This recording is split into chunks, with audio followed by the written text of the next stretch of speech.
Est-ce que vous jouez aux jeux vidéo? J'ai une chance sur deux d'avoir raison, puisque 38 millions de Français y jouent. Et sachez que ça peut nuire. Alors, à vos yeux, certes, à votre cerveau peut-être, mais en tout cas, à votre audition, c'est une certitude. Mais les jeux vidéo dangereux pour nos tympans avec le volume du casque trop fort, des jeux de tir un peu trop puissants.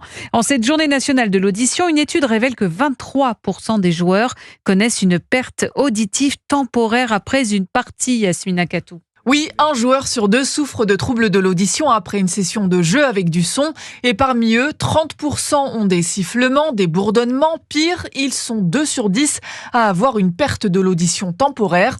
Pourtant, la majorité des joueurs ignorent que leurs sessions de jeu peuvent constituer un danger pour leurs oreilles, surtout lorsqu'ils jouent depuis plusieurs années, explique Jean-Charles Secato.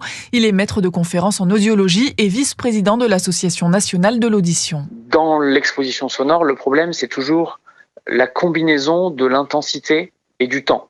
Et donc, quand on fait des sessions régulièrement, et d'autant plus si derrière, on a écouté de la musique, et si avant, on a fait des visios, finalement, ça fait une exposition sonore au cours de la journée qui est intense, qui va, sur le long terme, apporter une apparition de symptômes auditifs. Après une partie, il est donc recommandé de limiter l'exposition au son et d'avoir une activité plus calme. Les joueurs sont invités par ailleurs à paramétrer les jeux pour avoir des bruits de tir ou d'explosion moins intenses.